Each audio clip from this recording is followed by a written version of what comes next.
Welcome to the BLUF, or the bottom line up front, with the FBI AIA. Today we have one of our AIA members with us, John Humphrey. So John, what's the BLUF for today's session? Well, today, first, thank you. And today for the bluff, I have two, so pardon. Uh, Money is an essential center of gravity for every criminal enterprise and national security threat. Financial crime investigations and compliance professionals are key elements and enablers in mitigating those crimes. So, what I want to talk about today will definitely touch on some of that, and also the second part of that bluff is your FBI analytical experiences, your skill set, what you honed in that trade craft is what separates you from the rest of the private sector. In navigating this job market in particular, you must be agile uh, in your applications and accountable for your results. It is difficult right now, and just understand that that's a condition of what it is right now. So you will prevail. Your skill set is really important. Thank you so much. I'm good with two BLUFs. They're both wonderful. So thank you for doing that. So thank you, John, for joining us today. For everyone, my name is Sierra Karcher. I'm the COO of the FBI Association of Intelligence Analysts. We are the producers behind this podcast series and event series. The FBI AIA was formed in late 2021 by a small group of former FBI intelligence analysts who sought to build a community to advance the careers of intelligence analysts in the private sector and government through mentoring, networking, advocacy, and programming like this session. John is an esteemed leader in the financial crimes intelligence space and intelligence analysis space. So John, thank you so much for joining. Your background really highlights the opportunities intelligence analysts in the government have in applying and expanding their expertise while in the private sector. John, can you do a more formal introduction of yourself for the audience? Yes. Thanks, Sierra. Hi, everyone. As Sierra said, John Humphrey. I'm currently, I'll kind of work from where I'm at now, and I'll work my way back to when I left the bureau, real quickly. I'm currently the lead BSA, AML, and OFAC compliance advisory uh, at Navy Federal Credit Union, which is the largest credit union in the world. We have over $191 billion in asset size. I work across the enterprise at Navy Federal um, to provide our business units with kind of comprehensive regulatory guidance to overcome compliance hurdles that they may be facing, products they may be looking to implement. One of the things, like, you're going to see this parallel through this discussion today, but there are a lot of things that I do on my daily job nowadays that I historically did as an FBI analyst. Um, I joined Navy Federal after almost 16 years in the FBI. I departed the Bureau after, from the flagship office where I was the SIA for the Financial Crimes Intelligence Squad. So, I'm really looking forward to this and appreciate the opportunity. Thank you so much. So, going back to the beginning, what made you want to join the FBI? So, for me personally and myself, public service is a familial ethos. My dad was a military officer. He worked for the Department of Labor. My mom was a municipal accountant. Even in my career progression, I've worked at all three levels of government. So I've worked at the municipal, the state, and the federal government. So it was really important and drilled in to me, not only the opportunities that public service provided, but also the impact that it can have on your community. So it's one of those things that I've always been a mission-oriented individual, and public service was just a way of life. It was a way that I could serve my country. It was a way I can serve my community and make it better. And I love how you highlighted the different aspects and levels of your government experience because I think this is where you can provide some really unique insights from, the totality of your government career, but also what you're seeing now working financial crimes intelligence because there's going to be intersection points with each of those levels of government and beyond for how financial crimes are conducted and detected, whether it be through the transactions themselves or the individual networks or the systems. So I think you bring a really, really unique perspective. But if we zoom in on your time with the FBI as an IA, so you joined in 2008, and where did you work throughout your career over the 16 years? So, you know, coming in 2008, it was a really interesting time. It was that post 9/11 Commission report where it was rapidly the intelligence profession was a rapidly evolving career path, and so there was a lot of opportunities, a lot of great um, things that I could take part in. At that time, I started off at headquarters within the DI. I was a domain analyst for all those domain analysts out there. And then I eventually made my way to New York and then back to headquarters and then back up to New York and a few places in between. But, you know, I think with every opportunity was a good point to challenge myself and to learn more not only about the organization and the impact that it can have, but also just looking at the threats that I was addressing and helping that office address. And I think one of the things that is really interesting from the perspective of FBI intelligence work is you can be assigned a certain domain or portfolio, but you see a lot of intersections with other crimes. So when we're thinking of threats from a national security perspective, there were certainly elements of that that could be detected or mitigated in a sense through what we would consider traditional white collar investigations or operations. So we saw that, like from my view, we saw that a lot in the counterintelligence space, obviously in the counterterrorism space.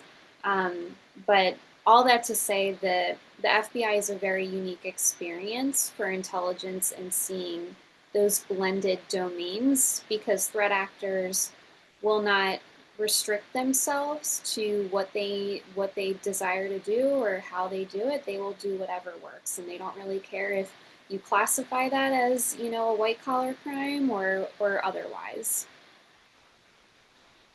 Yeah. So when you were in government, did you go in thinking that you were going to do this type of work, or how did you grow those skills once you were in? So, I mean, I joined the Bureau after working kind of force protection matters for the California National Guard. So I thought I was a shoo-in for, actually doing counterterrorism matters.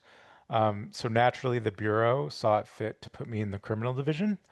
And, it was one of those things that although I didn't feel as though it was a natural first point, I quickly learned how it became one just by, kind of embracing that curiosity, that raising your hand, kind of those elements of being an intel analyst.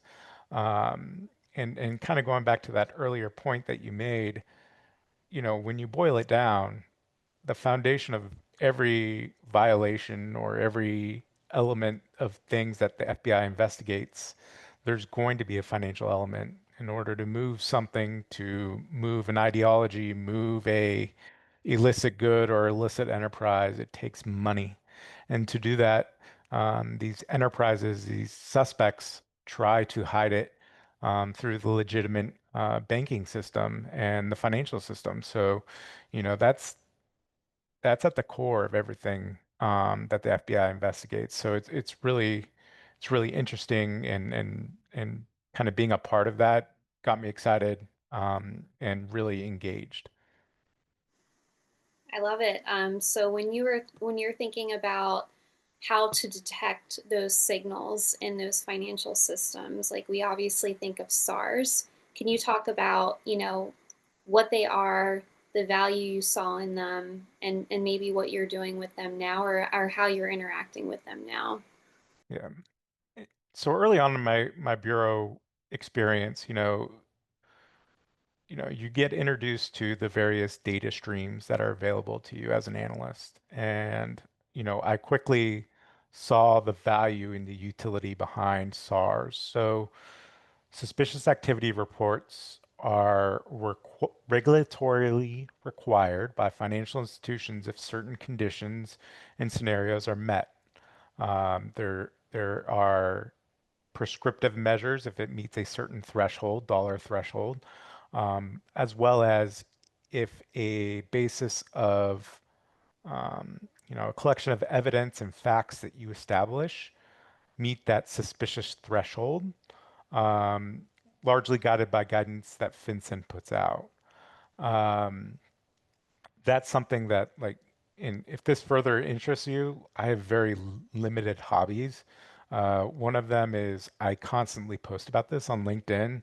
So in addition to today's discussion, if you want to kind of get some of those insights of how AML investigators can scope and to focus on them, definitely drop a connection or a follow on LinkedIn.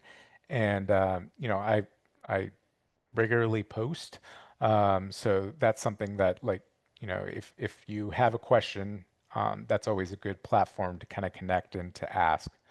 But going back to what I saw the utility of it, it was a good point that, you start developing, especially when you're within a field office, you start developing relationships with either localized compliance officers or even some of the compliance officers at the national banks where, they will start pitching you. They'll say, hey, John, we just filed this R. Go take a look at it.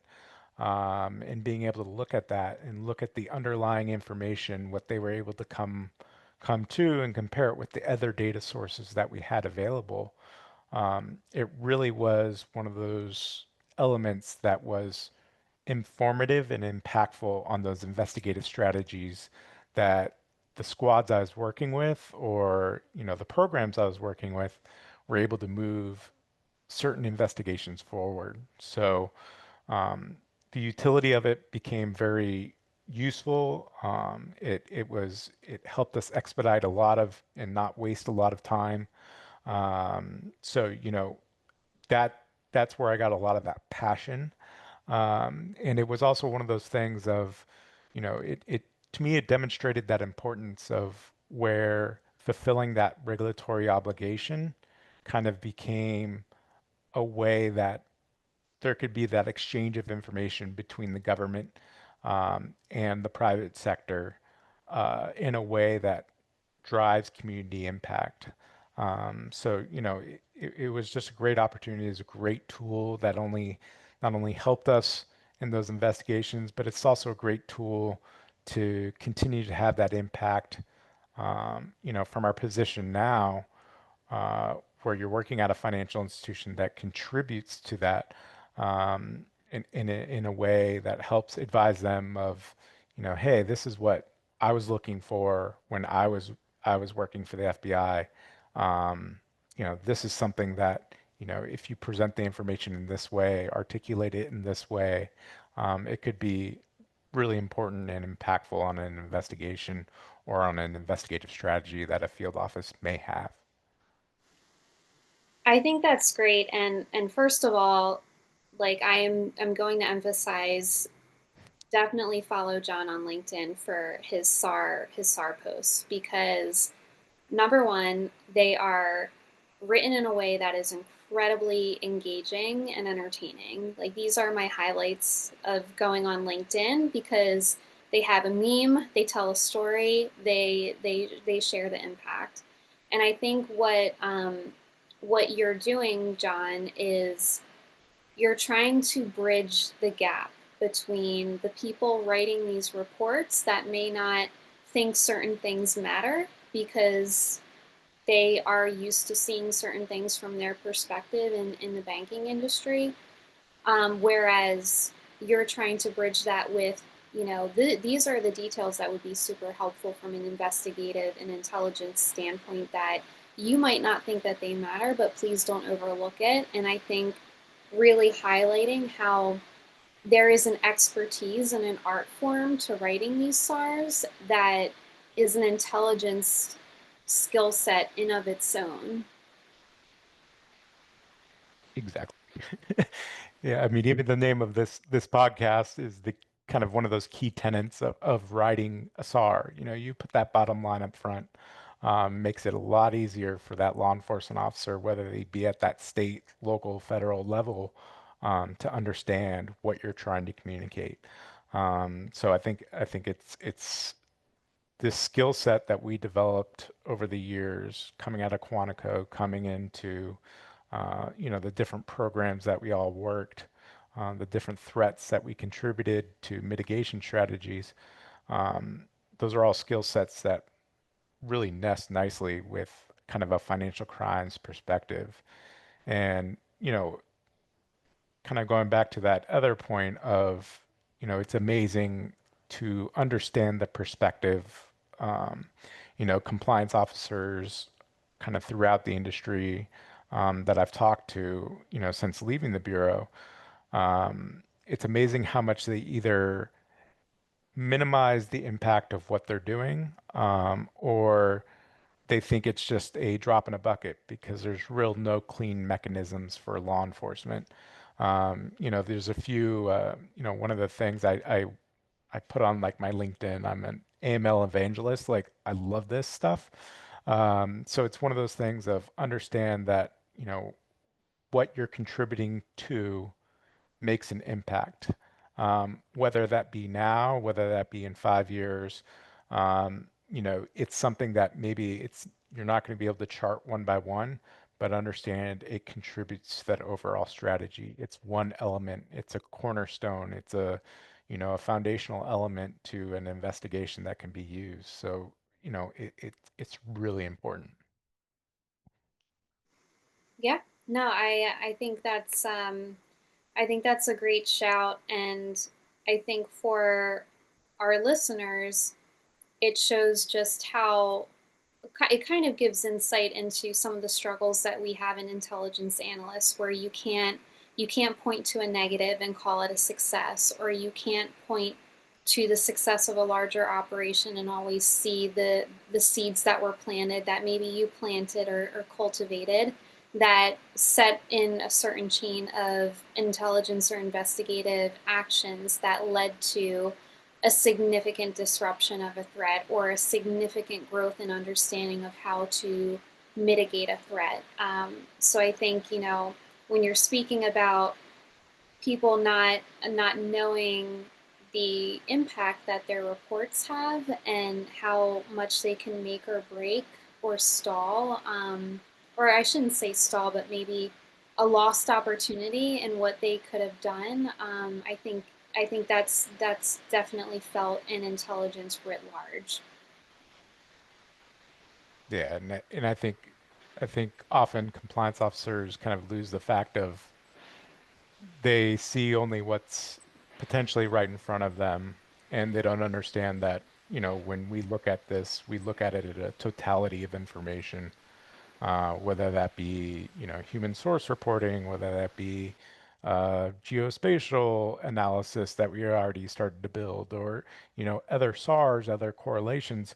We look at it with the totality of information, and each one of those elements help contribute to that. So, I think that's something that, definitely, those that are still in the bureau, I do give credit to, because I think we've gotten better in the bureau. They have gotten better about letting industry know that they value this information, but it's one of those things that it could always be better. It could always be progressing. So Yeah, it's definitely a rich source of collection and analysis. So, and there's, again, there's an art to writing these reports, and they are intelligence reports in a sense.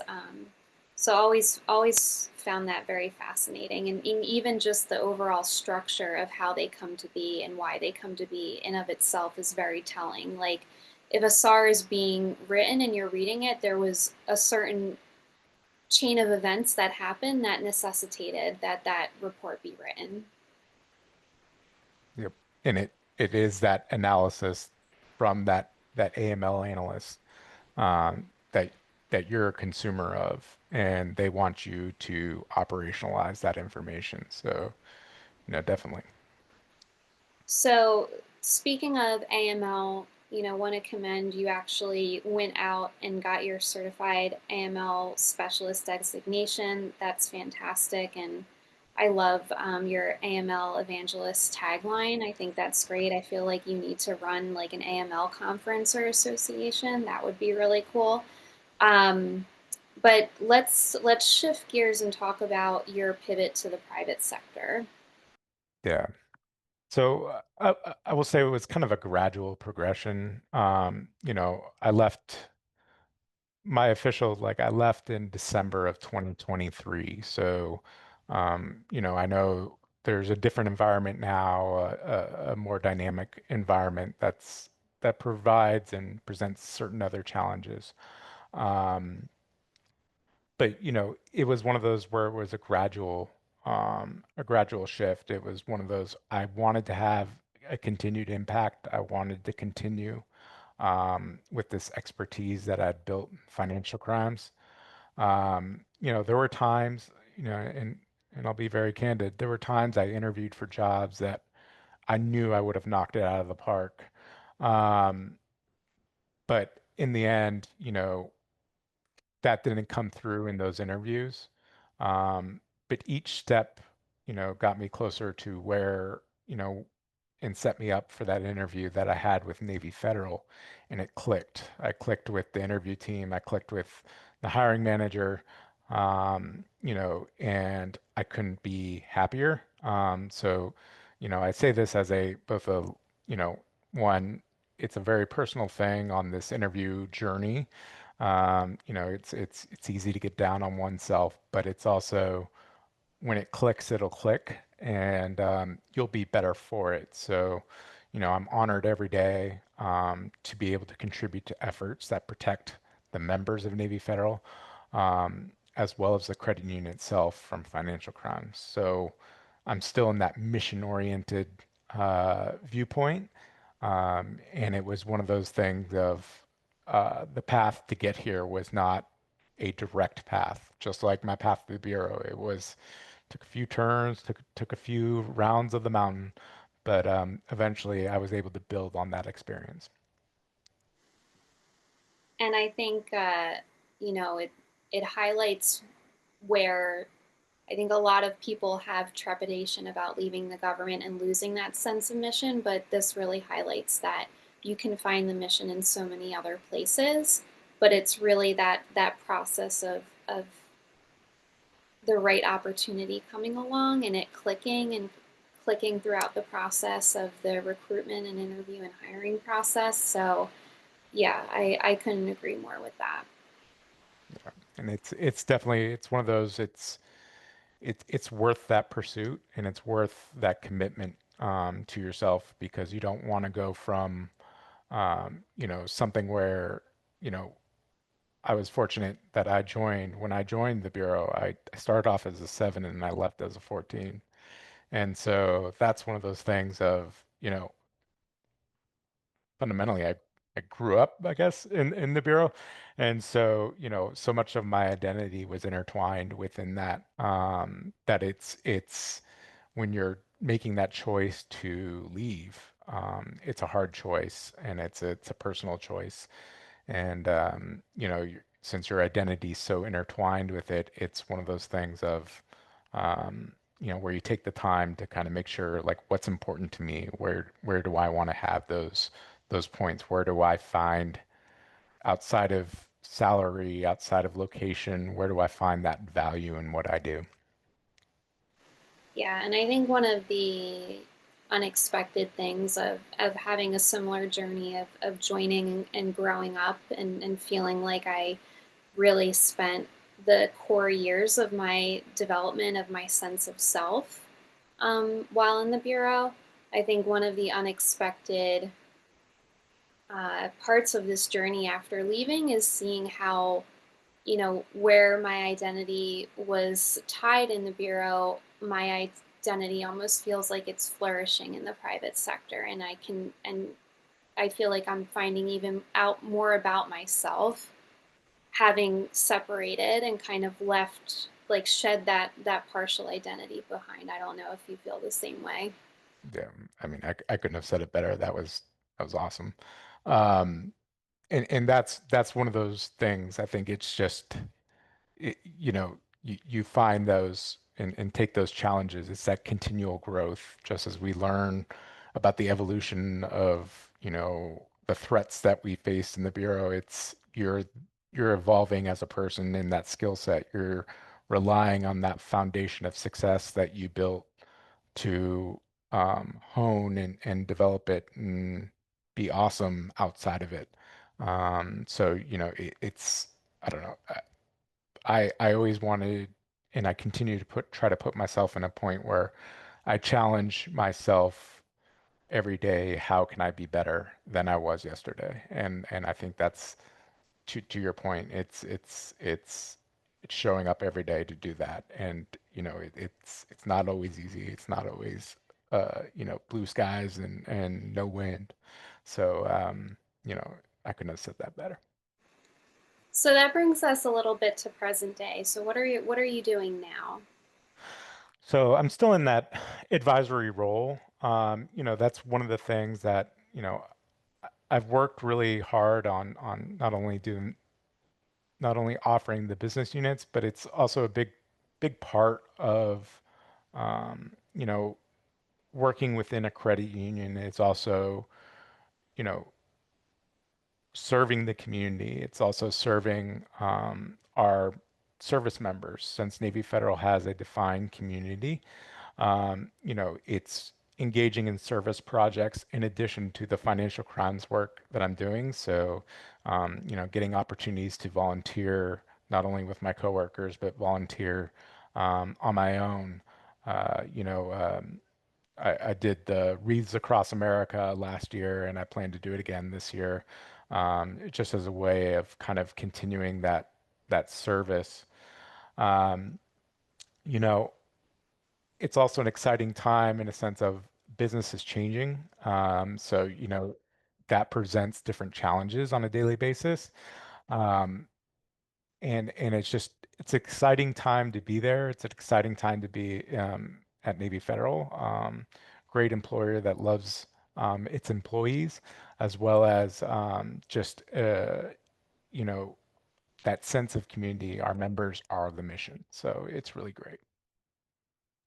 So when you look back on what you did in the Bureau and what you're doing now, what's similar or different? Do you see some like clear overlaps? Yeah. And it was actually funny because I was talking to couple of uh, couple of analysts who decided to take the fork. And when I was talking to them, um, I guess I previously hadn't reflected on it too much, but recalling that moment where it was like, hey, that sounds a lot similar to what I was doing. So it's not only that, it's being aware of the current threat environment, what's going on in the payment space, what's going on, um, you know, not only maintaining that situational awareness, but critical thinking, so so critically important. It's not only establishing what is fact, what is opinion, what is suggestive. That informs every single day of how I provide advice, how I look at things, how I view things. Um, Also, one of the things is those soft skills that I think you develop in the Bureau out of necessity. So working across job roles, whether that be through a forensic accountant, a tactical specialist, a OST, a special agent, SSA.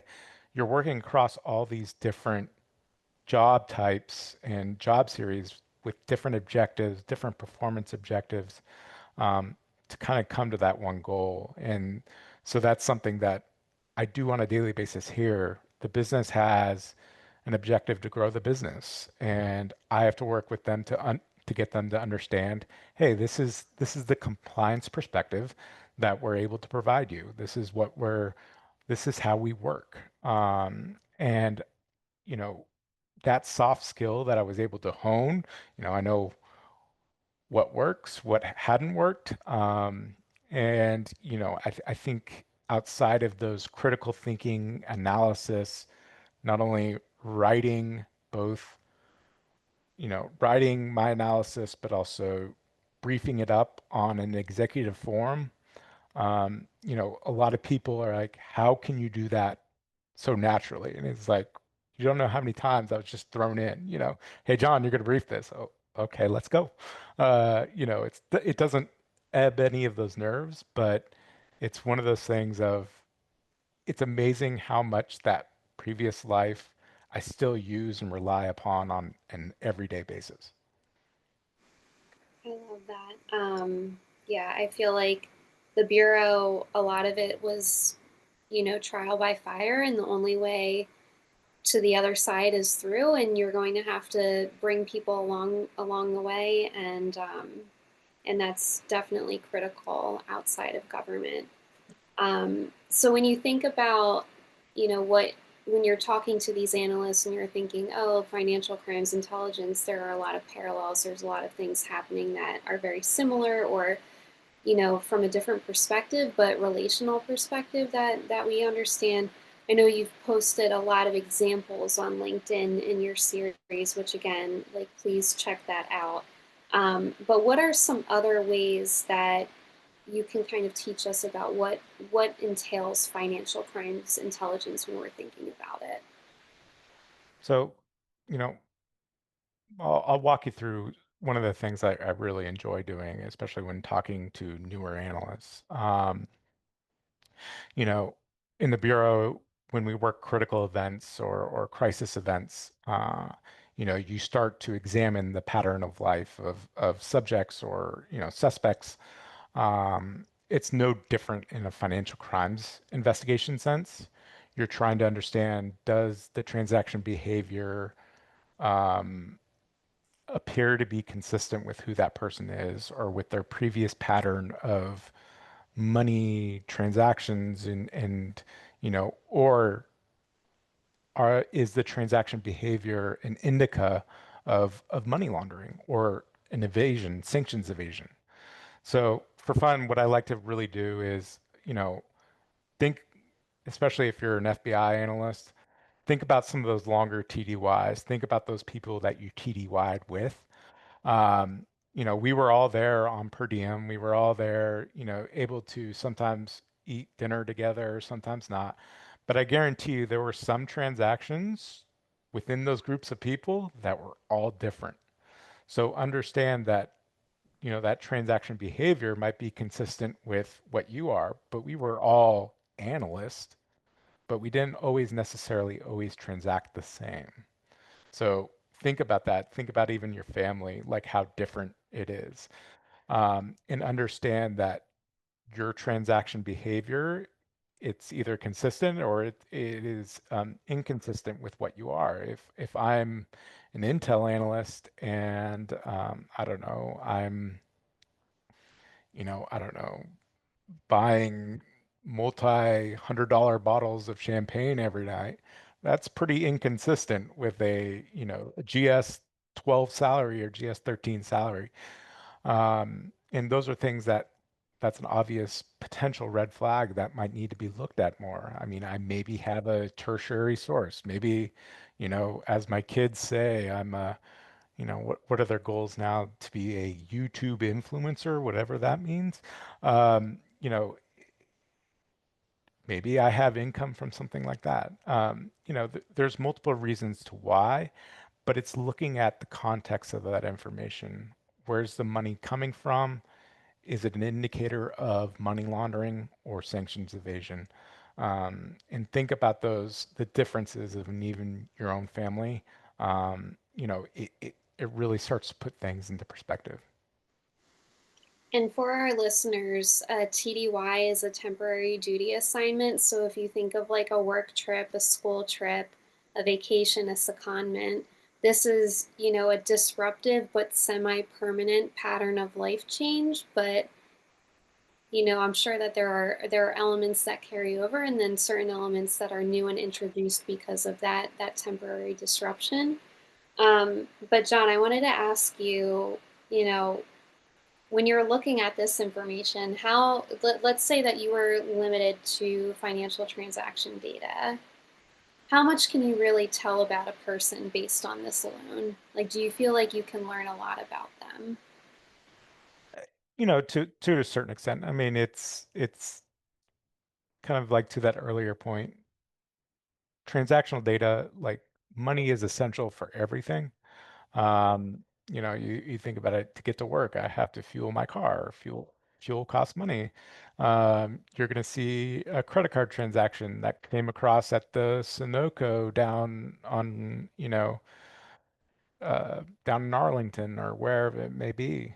And, it's one of those things of, transactional data does give a lot of information, not only that geographic, but um, times, patterns, maybe, I don't know, every week I'm at McDonald's for lunch, or every week I'm at, Pizza Hut getting a pizza, which I would never do. Um, I have enough decency to have a good quality pie. I mean, Uh, I noted the flagship comment about the New York office, so yes, I totally understand where you're coming from. you know, uh, but I will do deep dish every once in a while. It's fine for those Chicago people out there. So, I think transactional data provides kind of a very rich environment and you can learn a lot, at least an understanding of pattern of behavior. But I think, when you combine it with the other elements, at least that were available in the FBI, it kind of shows more of a holistic picture outside just purely looking at transactional data. So I'm going to ask you a couple of questions to follow up on that a little off script. Number one, how are, e-commerce, like personal e-commerce, like Venmo, PayPal, Cash App, how are those systems or ways of exchanging money at a more tactical, personal level changing the dynamic of this space? So, I mean, I think there's two ways of looking at it, like in terms of threats posed by like a peer-to-peer. That's fundamentally what those are. A peer-to-peer type transaction. One, it's, not only have we seen the advisories from IC3, which I still read, but also those from FinCEN. Um, you know, the scams are continuing to ramp up. We're on this point in the United States where, we have such an aging population with such a high concentration of wealth that they are prime targets for these scams. And, some of these people either have engaged family or do not. And so it kind of provides that target-rich environment for these scammers to get these people to download these apps and to engage through these apps, whether it be through a pig butchering scheme or whether it be through, some sort of, prepayment on like a Venmo. Um, you know, the thing with these peer-to-peer apps is once the money's gone, it's gone. It's very hard to claw back. Sometimes in wire scenarios, if you reach out to IC3 and lodge that complaint, they can sometimes claw back the wire, not always. But that's something where it makes this environment a lot quicker, a lot more rapid, and a lot more primed for scams and fraud. So, it's an interesting time, and I think, with all the news lately about the stable coin, um, I think, in real-time payment, I think it's only going to make those scenarios of fraud worse. That's just John Humphrey's opinion on that. How do you see AI changing it? So, I think AI, and this is a weird kind of reality, I think, right now, also of the job market, where you're seeing a lot more um, jobs that used to be um, done by people who are essentially functioning as computers, and now AI is able to kind of rapidly, those large language models, when applied to their data sets, they're able to cut down on their human capital costs. But I think one of the things, and there are times that I've used AI to, expound on certain comprehensive reports, like, hey, develop a cheat sheet for me to get the high points, and then I could dive into specific areas that I want to look at. So I think it's embracing at least some of those large language models to be able to kind of expeditiously expedite those otherwise laborious processes. So your research, it's able to kind of cull those things out. Um, and that's all to say too. I think we've seen over the years AI, I think several years ago, those attorneys that wrote the entire brief in AI, and it was just ripe with error, and they got obviously in trouble with their bar association. But, well, I think AI has come a long way, and there's a lot of benefits to help expedite that process. Understand it is still a program, and a program full of programming language that could error out. So, um, as well as you can rely on it, that shouldn't be your sole source of authoritative information.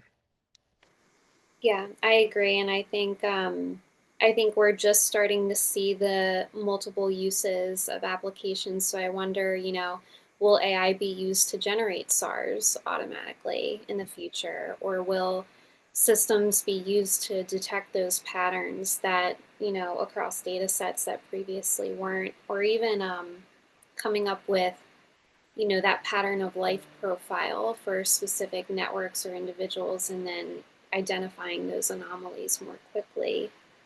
It'll be an interesting time for sure. So I want to ask you one more question. How did your time in government prepare you for this part of your career? And do you have any advice for our listeners who are thinking about the same transition? So I would say, one of the things at the Bureau that it really, really prepared me for was in you know, grit. It's that ability to persevere despite the deck stacked against you, whether that be, um, you know, the insane amount of work we had to address, the environmental conditions,